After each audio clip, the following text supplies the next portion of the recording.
Good day to all.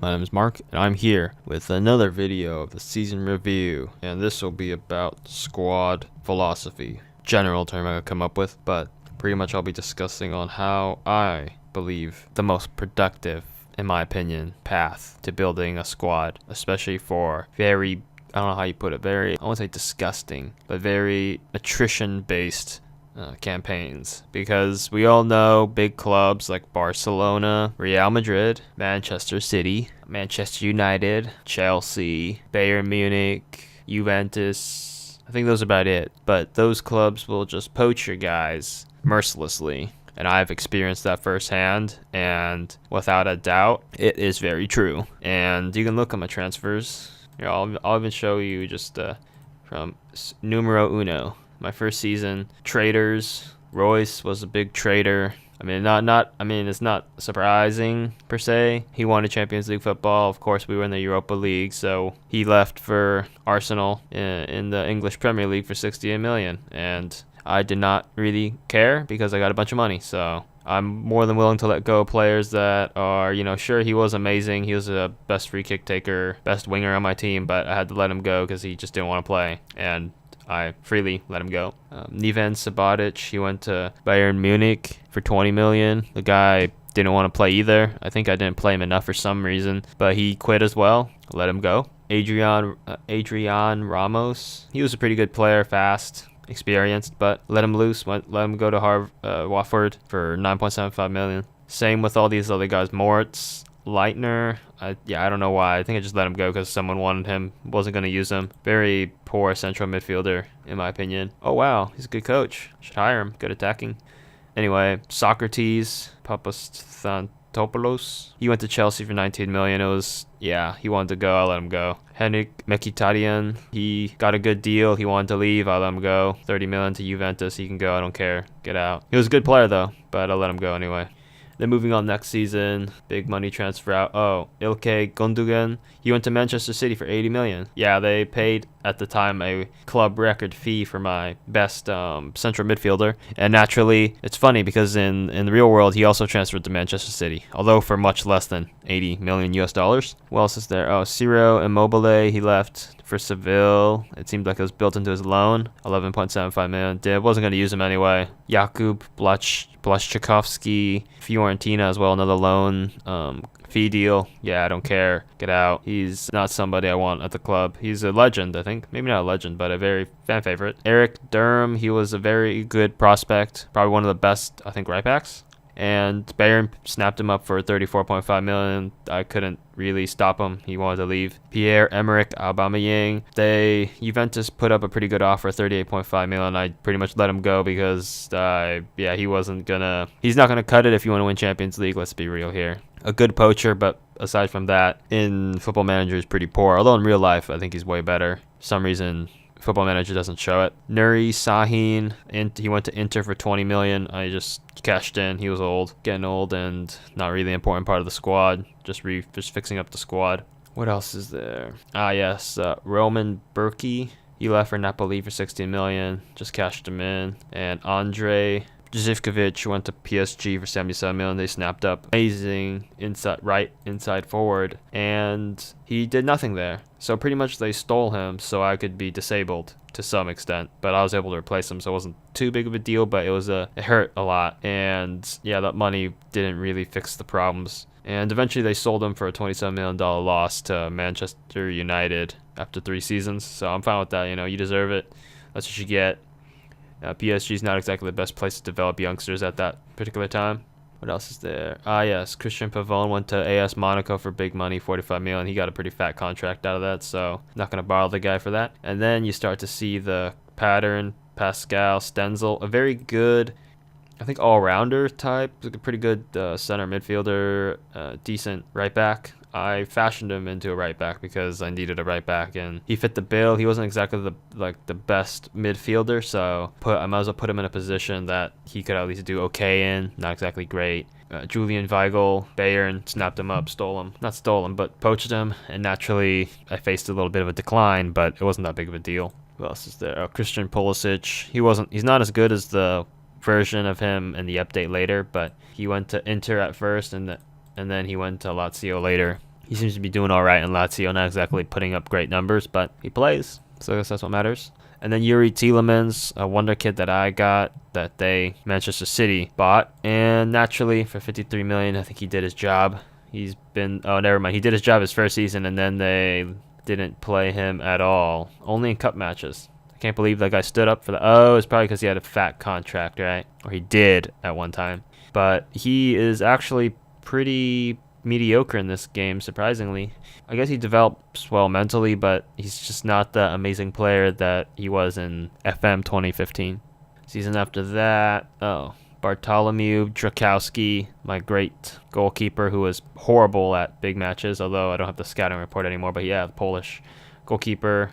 Real Madrid poached him for 52 million. Who else? Oh yeah, Burnick. I just let him loose because he wasn't gonna be playing for us much, to Stuttgart for 14.75 and some other add-ons. I remember that. Friedrich Masson. He went to Atletico for 21 million. Very good wonder kid, very fast, but his time is up. And yeah, he eventually moved to AC Milan for 10.75 this year. So that's pretty cool. Vlad Mahalkia went to Juventus for 28.5 million. He was being forced out of his position by Lincoln, and naturally so. Wasn't very good. He was a decent one, and look at it. He doesn't really play at all for Juventus, probably in cup matches.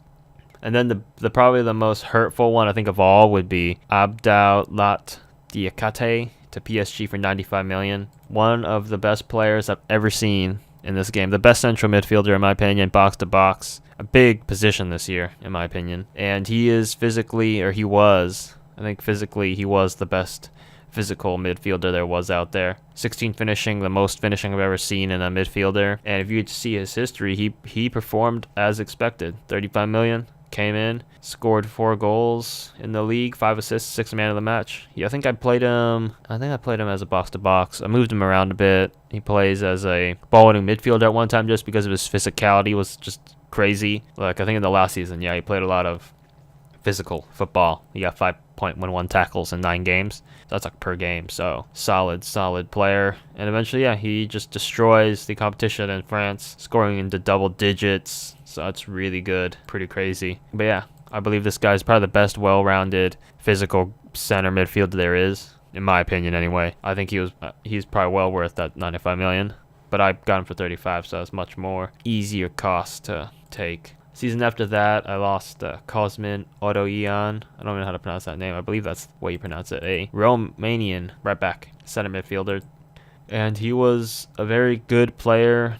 Yeah, picked him up on a trial, and then I just let him loose for pretty much a $73 million profit. And I'll take that any day. Very good physical player. Fabio Fernandez wasn't as good as Manchester United thought, but nonetheless a fantastic player. At the time he was at my club, as you can see, stellar numbers. 47 million to Manchester United. They took a $37 million loss by selling him for 10 million over to Valencia. And as you can see, is pretty repetitive. Every season though, I'm more than prepared to lose a star player. Thiago Maia, one of the best wonder kids in FM, I believe, at the start. And he's kind of like an average, well-rounded midfielder. Won't really perform amazingly, but he'll get the job done for you. He got the job done for me as a ball-winning midfielder for, 8 seasons? And I was very happy. And, done his bit, let him go. And yeah, Ivan Ramirez, the first ever graduate, I believe, of Dortmund that ever made it considerable time into the first team.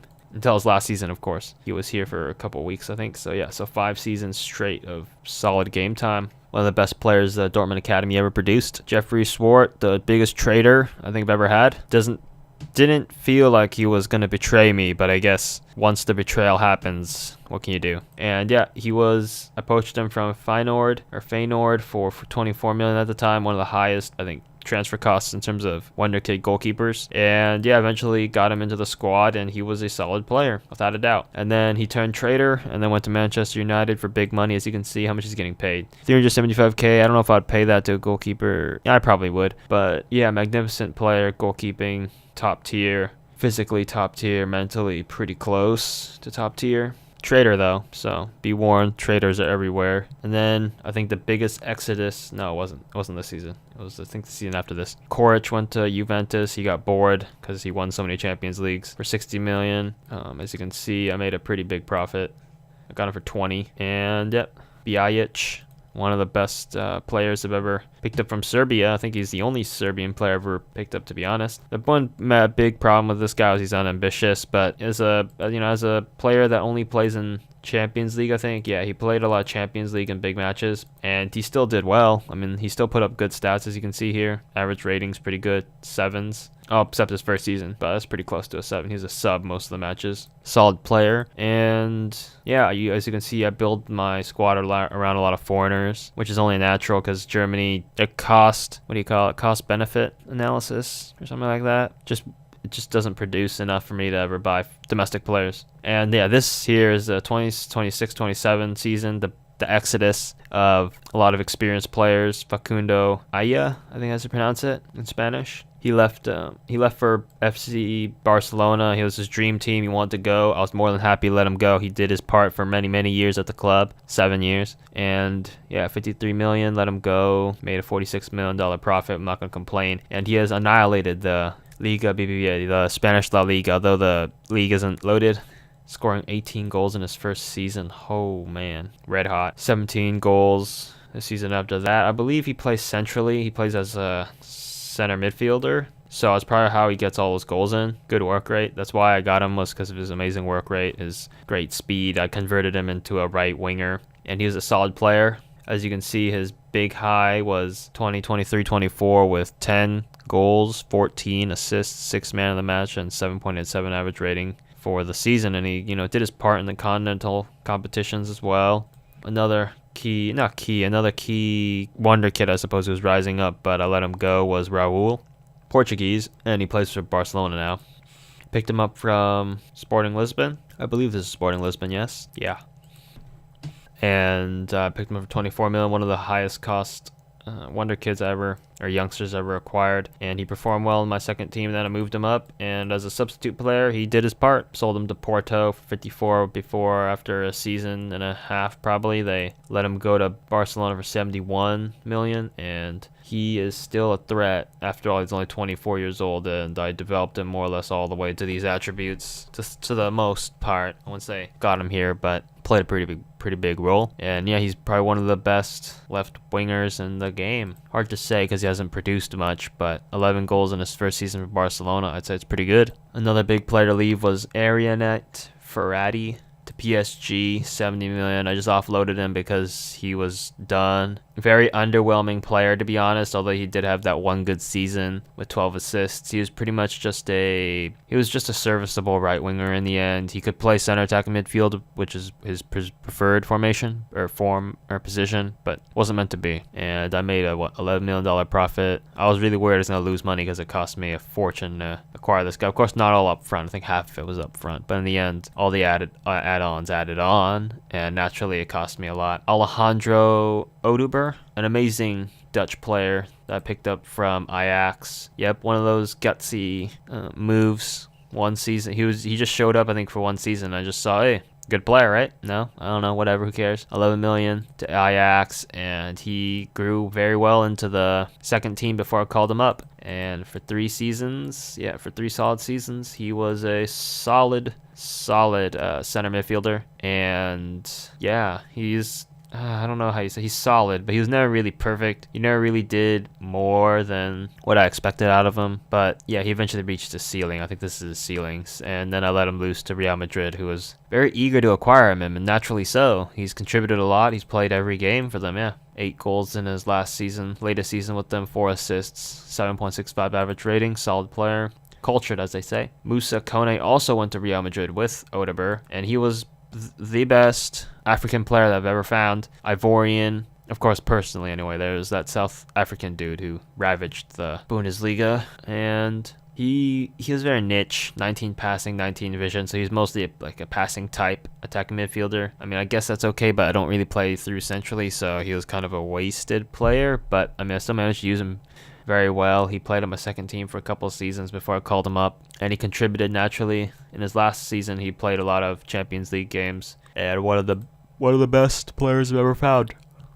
Charlie Roth, German wonder kid, let him loose for 17 million. Didn't really perform well. He was mostly a sub the whole time. Couldn't even get off the bench too often. but I just let him go to Everton for 17 million because I just didn't see. I usually let guys go if I think I'm not going to be able to give him enough game time, and I couldn't. And then last season, I think. Yeah, this last season, Lucas went to AS Monaco for 36 million. He was getting old, and I wanted to rotate the defense out and move on. But this guy is one of the best real center backs the game has to offer. He develops amazingly, mentally and technically. Although he's faded off, his physicals are top notch, best for a center back. Embolo finally left. My Dortmund record goal scorer in the league with 251, as you can see right there, in 291 games.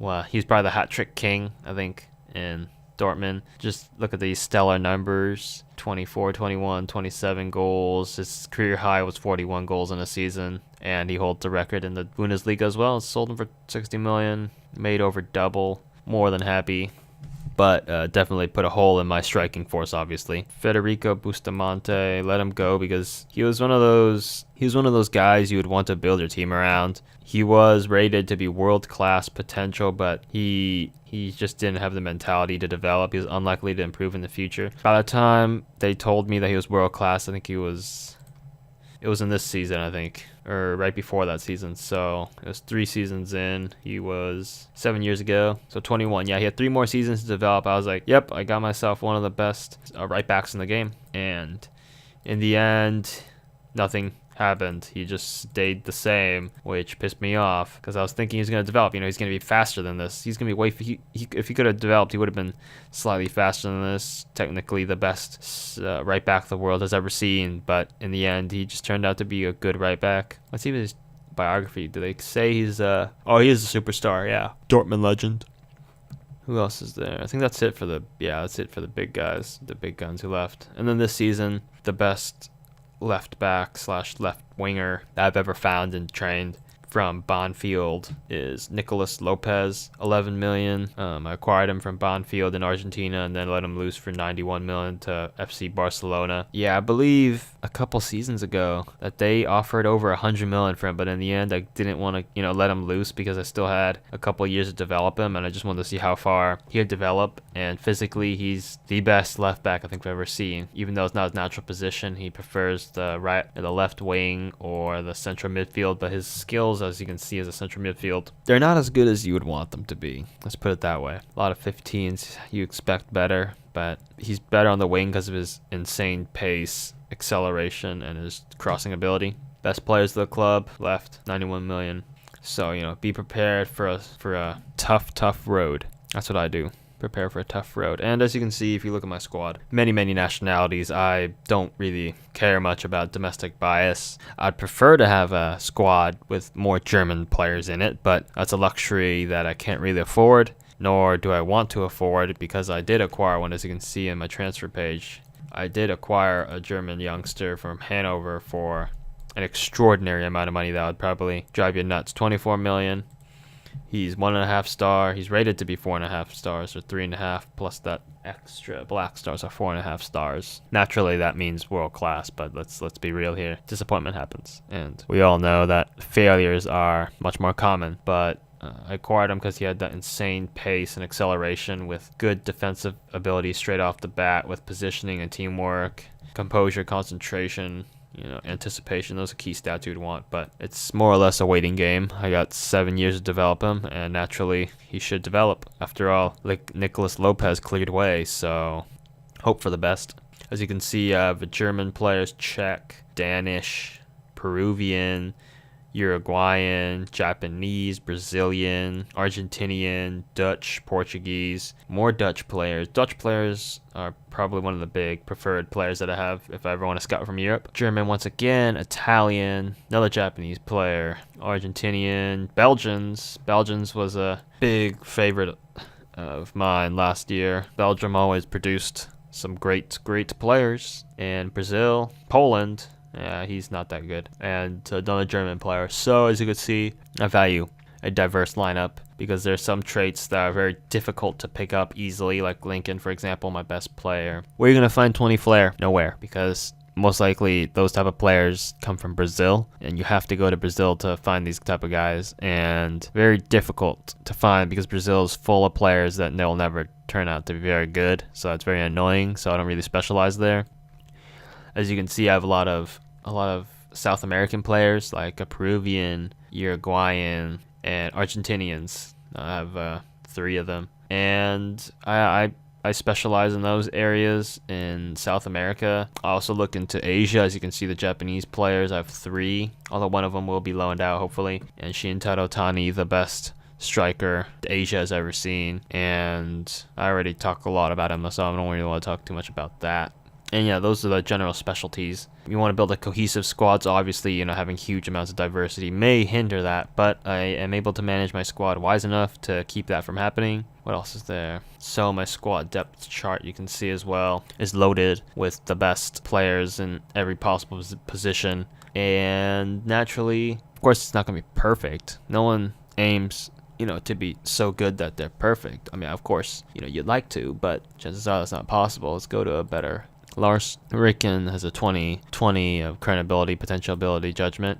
And as you can see, my goalkeeper is 21 because he's the guy that replaced Swart, the traitor, and the best goalkeeper I've ever seen. My defense has been rock solid with this is the record I've ever had, is conceding 8 goals. He played every game, 34 games. He only conceded 8 goals in 8 matches because he had 26 clean sheets. Yeah, that's obviously unrealistic. That is not possible in real life, but who gives a crap because this is Football Manager. Football Manager, the impossible is possible. And as you can see, pretty much have a squad that might not be perfect, but will do a more than enough good job to take care of the opposition. And yeah, I love the squad. I have the best versatility. In terms of my squad, as you can see, I go tactics. My personal favorite, 4-2-3-1, very generic formation, but I adhere most part to it. As you can see, I have Miroslav Sindelar with Lasse Radojuski, and these 2 guys manage to do a very good job, and I don't really have to do anything about it. Paslak, legend, plays right back, and he has developed amazingly physically, although he will be fading away soon. Even though he has natural fitness to 16, it should be able to stave off the massive declines at this stage. Maybe he has another year left before declines start to become apparent. 233 matches, 11 goals for the club.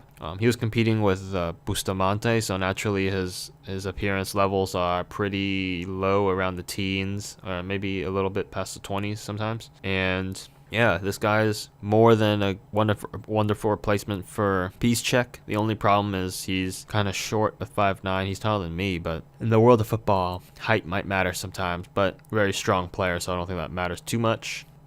In terms of center backs, I don't have many. I only have 3, and this George Gabriel guy is pretty poor, 11 concentration, so not exactly the best center back. And naturally, you would like to build up your center back core with at least 3, but I'm running a pretty tight operation, so I only have 3. Naturally, this Luciano Ravnik guy was going to be a successor, but in the end, I will obviously sell him to Barca for 36 million, and 21 years old. He had 3 more years left. I wasn't confident that he would break out of this poor tackling of 9. His growth is stagnant, as you can see, even though I train him in that.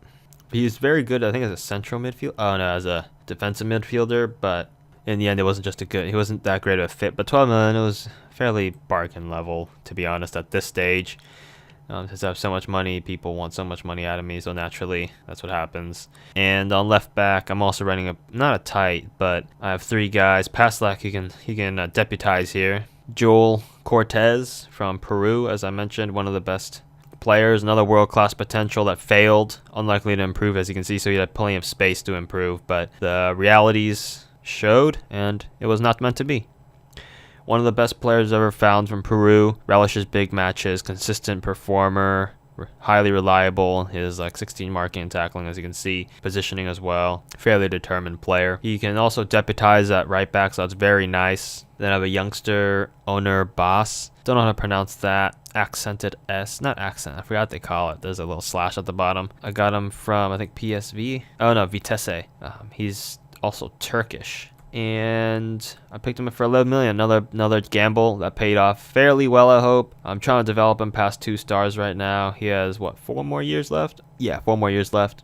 Hopefully he kicks on and builds up the acceleration so he might be a little faster when he breaks. But 16 pace is pretty good with great stamina of 18. Overall, I'm really hoping he can succeed because I really need a good left back. Because Cortez is good, but he's never going to be at the level I need for Champions League.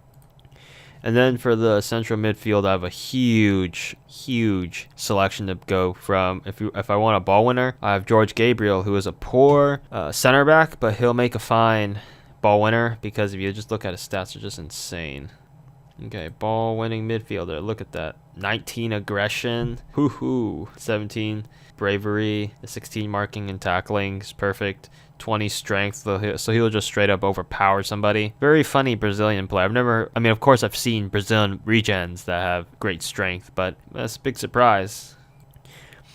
Who else is there? There's Acuna, Frank van den Ouweland. Acuna is one of the legends in my opinion. Of course, he only put in 166 appearances just because I don't use him as much because I just let him play in the continental competitions because that's way more important, and I need one of the best central midfielders the world has ever seen there. 20 off the ball, 17 passing, 17 vision, 18 work rate, a hard worker, and 16 acceleration, agility, jumping reach, 6'2", so he wins a lot of balls in the air in the midfield. I vouch that this guy is world class. I don't need some person, who I don't, sure, I value his opinion, but the only thing I care about is whether he is consistent or not that consistent and enjoys big matches. Besides that, scouts are pretty useless. I don't really care. Yeah, I know. Yeah, sure. Yeah, dude, I could see this. Even I can see this. 20 off the ball. There's no surprise here, no surprise there. We all understand this. It's just the only reason scouts are around is because of the dressing room, consistency, big matches, and versatility. That's it. Serves no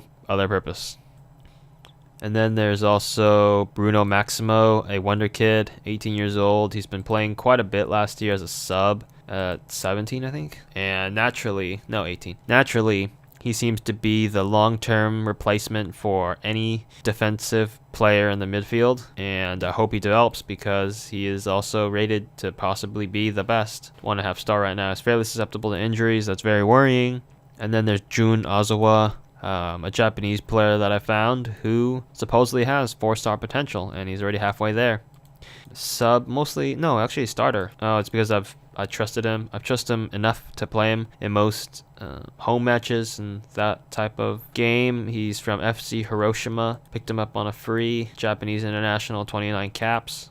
And then there's Daniel Nolins. And I have a feeling he is not going to be as good as Acuna because he only has another 1.5 stars to develop. Chances are he won't be as good, and I spent 22 million on him. Hopefully I'm pretty sure I'm confident I can make the money back, but he won't be as good as Acuna, so I should probably brace myself for that. And then probably the second best center midfielder I have is Frank van den Ouweland. He cost me a fortune, 28 million, of course not all up front. I think half of it was up front to PSV, and naturally I stole a world-class player from them. Not world-class, close to world-class. He can become world-class, but he can't really get there at the moment. One of the most bizarre, I think, in most viewers' opinions on why I play a player with such great ability as a ball-winning midfielder, and I actually did play him as a ball-winning midfielder most of the time. He occasionally plays box-to-box, but most of the time he plays ball winner. And the reason why he plays ball winner is it's obvious. It's just he's so insanely fast with 19 acceleration, 16 pace, 17 stamina, and 16 strength. You need those in a good ball winner, and strong determination, strong marking, decent tackling, strong work rate. And what can you do? I have my hands on one of the best center midfielders the world has ever seen, and I have no intention of letting him go. Be ready to break the world record transfer fee for that, foo. And then in terms of wingers, right wing, I think, has plagued me since FM 2015, I think. I was never able to find a good, technically I found some good right wingers, but it has plagued me in this game, I think, since Glenn Van Bremen was able to succeed there. And I picked him up from our arch rivals Bayern. They picked him up for $2 million from Sparta in the Netherlands. And I acquired him for $3.3 million when he got transfer listed by Bayern. Not a very smart move by ditching a guy, I think he's probably one of the most gifted players I've ever seen. On the wings, obviously, and fairly consistent, enjoys big matches. That's what you need from a player. Sure, he's not going to be the most consistent performer, but as long as he's fairly consistent, it's up to the manager and the team to get the most out of him. And as you can see, I did. In the first season, there's always that penalty. I think no matter what player you are, there's always the what's that trait called again? It's pretty much attuned to a player's being able to adapt to the new surroundings, and there's always going to be a penalty on a player for the most part when they switch clubs. But this guy performed fairly well off the bench. 1 goal, 7 assists, 22 matches, 7.06 average rating, and then the next season he turned into a monster, as you can see here, with 15 goals and 25 assists in all competitions with 43 appearances. And he continued that form into last year with 22 appearances and 8 goals with 13 assists. So he did almost more in less time. And world class, he's getting there. He's only 23, no rush. Another Dutch player. And successor, this guy I thought was going to be a successor, but it turned out he will not be. He's a solid backup player, never very good to be honest, because I played him quite a bit last year, and he turned out to be a very average winger, as you can see in the scout report. 2.5, 3.5 star average player, so he won't turn up. He'll probably get a little bit better, but yeah, I gotta go back to the drawing board to find another one. And we have the center attacking midfield position, and I built my team around pretty much De Bruyne and Kano. De Bruyne is funny. I posted this on Instagram. He's exactly like Kevin De Bruyne in the name anyways. It's just his is put into one. Overall, Belgian, just like Kevin De Bruyne in the real world, yeah? Great physically, 18 acceleration, 15 pace, 17 balance, tireless midfielder with 16 work rate, a destructive force in terms of just dominating the attacking midfield. And this guy puts in tackles. You can even look. So he started playing a lot. He started subbing in 5 years ago when he was 17, before he eventually became a starter 3 years ago at 19. And look at those tackles, 2 tackles. Even beforehand, he could put in at least a tackle a game. Now it's like 2.2 tackles in 25, 26. Year after that, dropped off a bit, 1.84.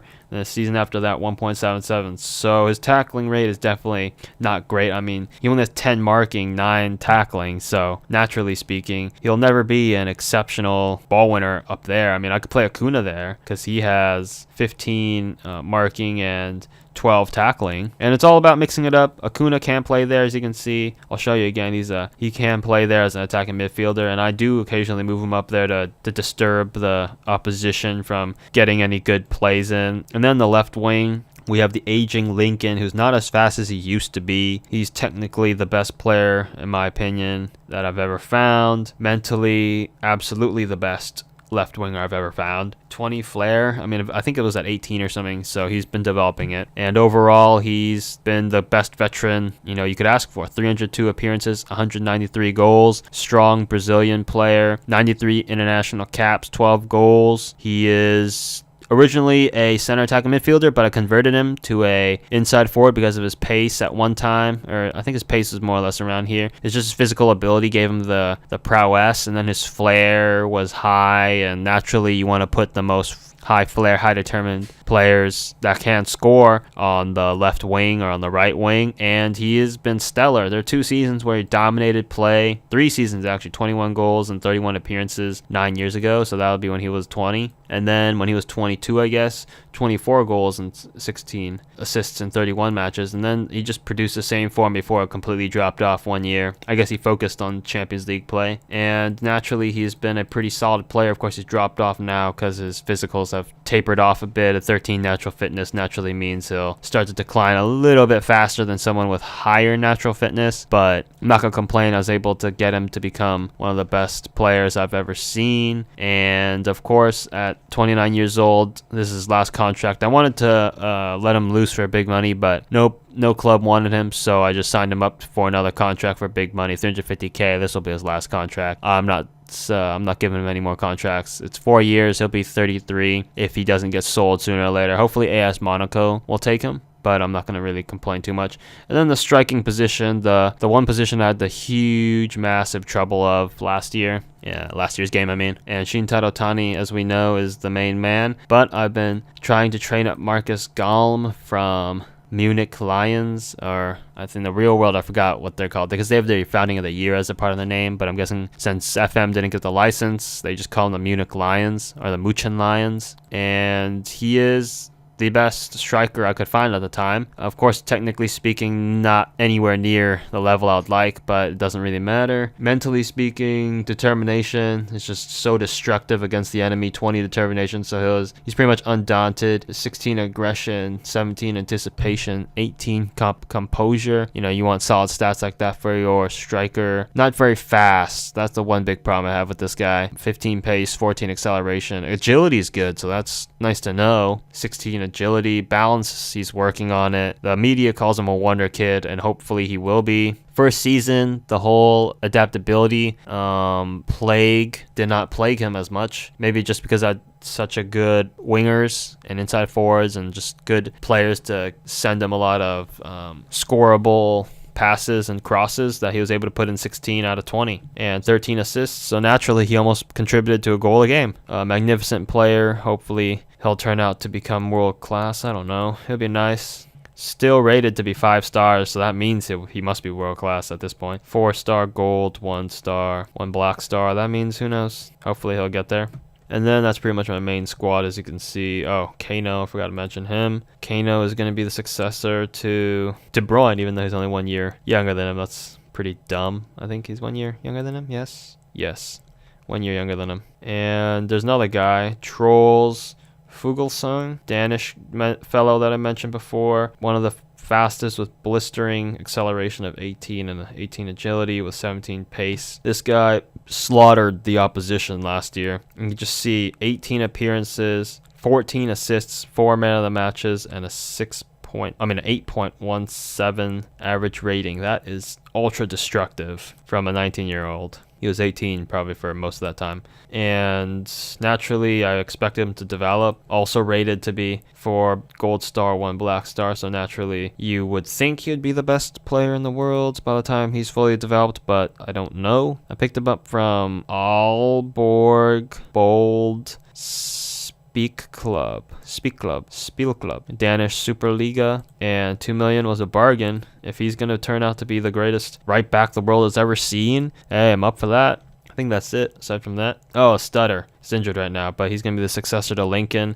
Horrible teamwork, hopefully that improves, but his pace and acceleration makes him one of the most threatening players I think Germany has ever developed. And I got him from Bochum for 12. Yeah, I think with add-ons it's going to be 30, so he hasn't gotten the goals in, and I don't think he has gotten the international appearances yet, but last season contributed 18 apps, 9 goals, 6 assists, 2 man of the matches, and a 7.46 average rating. He seems to be the type of fellow who will carry us. Malte Stutter. But besides that, I think that's more or less going to sum up the video. I don't want to drag it out for too long. And yeah, the squad, I focus on diversity, getting versatility out of the players. And as you can see, yes, the one thing I do pride myself for is their homegrown status. Almost every player, with the exception of Gabriel, this Shota Kawhi, I just picked him up obviously from Japan, and Kano. Those are the guys that will not be homegrown. But aside from that, I don't think you see many people that ever put the work into putting in all the effort of develop them slowly. I mean, you don't even get the opportunity to really help them, I would imagine, from the under 19s to the second team. Sometimes the good players bypass the second team, and then to the final place, which is the first team. And I have probably one of the best graduation rates to the first squad. I think probably in the whole Bundesliga, probably. Well, probably with the exception of the lower clubs. I imagine the lower clubs are forced into that position. But I, on the other hand, am more than willing to let the player develop on their own for a while before I get them to the first team. And yeah, homegrown is also a very important thing, so I don't have to get into any trouble with the league or the continental competition, the European Champions League. The most important thing, I think, is just do what you think is the best for your club. And for me, I think it is to ignore the media, because I know they make fun of me sometimes for not getting enough German players in. Yeah, the media always makes fun of me. They always come up with something funny to say, like Zephyr has occasionally come in for criticism for his reluctance to sign more German players and has instead brought in more Japanese players than he has domestic ones. Well, obviously, I mean, I don't really acquire German players that often. There's like a luxury tax on domestic players, just like in any other competition. You know, your league opponents don't really want you to poach their players unless they're on the transfer list. So naturally, they ask for insane premiums. And I happen to have a lot of money sitting around. As you can see in my transfer budget, 1.45 billion. And, you know, the enemy wants some of that money, even though they're probably going to burn it and waste it. But, hey, you know, I'm not their financial advisor. You know, they can figure it out. And yeah, I try to be as cost effective as I could possibly be, and you know, put in the best tactics as I can possibly put in, and your squad will take care of the rest. And if you found this informative, please give the video a thumbs up. Subscribe to the YouTube channel if you are new. 3 links below: Facebook, Instagram, Twitter. Check that out, and you'll always get updates, maybe see some news. And once again, thanks for watching. This is World Town FC, united to triumph.